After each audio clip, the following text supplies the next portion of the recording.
정부가 중소중견 수출기업에 대한 무역보험료 할인폭을 확대하는 등의 내용을 담은 수출진흥대책을 발표했습니다. 10월 취업자 증가폭이 5개월 만에 최대치를 기록한 가운데 청년층 실업률은 2년 5개월 만에 최저치를 나타냈습니다. 최근 들어 펫산업 규모가 급속도로 성장하고 있습니다. 1인 가구의 급증과 노령화로 인해 이 같은 추세는 계속될 것으로 전망됩니다. 중소중견 수출기업에 대한 무역보험료 할인 지원폭이 현재 30%에서 50%로 커집니다. 정부는 지난 11일 오전 서울무역보험공사에서 이 같은 내용을 담은 관계부처 합동수출진흥대책회의를 열었다고 밝혔습니다. 정부는 이 밖에도 오는 12월 초 해외 바이어 500개사가 참가하는 초대형 수출 상담회를 개최합니다.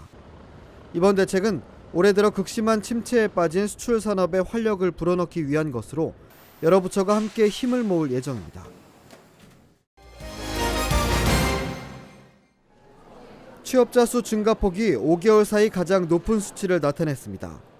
통계청이 발표한 10월 고용 동향에 따르면 10월 취업자 수는 2,629만 8천 명으로 지난해 같은 달보다 34만 8천 명 증가했습니다. 특히 청년층 실업률은 3.1%로 지난 2013년 11월 이후 가장 낮은 수치를 기록했습니다. 통계청은 3분기 국내 총생산 성장률이 늘어나고 부진했던 생산이 증가하면서 제조업 취업자가 많이 늘었다고 설명했습니다.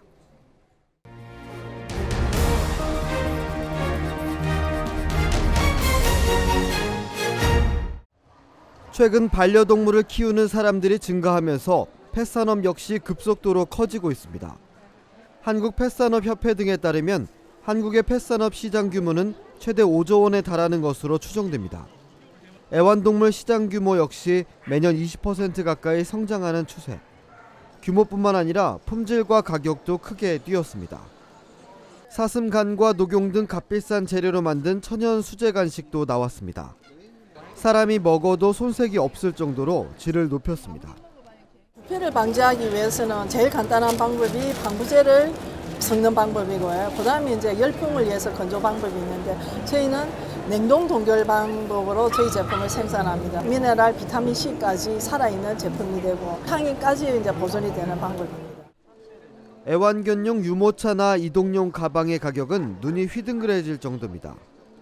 최소 6만 원에서 50만 원까지 점차 고급화되는 모습. 가족이라는 마음에 가격은 문제가 되지 않습니다.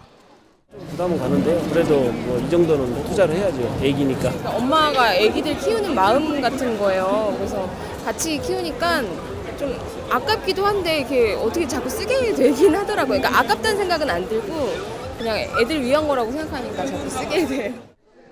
이 같은 추세는 전 세계적으로 지난해 세계 펫케어 시장의 규모는 564억 달러, 우리 돈 63조 원 이상을 기록했습니다. 전문가들은 1인 가구의 급증과 고령화 시대 진입에 따라 앞으로 펫산업 규모는 더 커질 것이라고 전망했습니다. 채널A 산업뉴스 강신일입니다.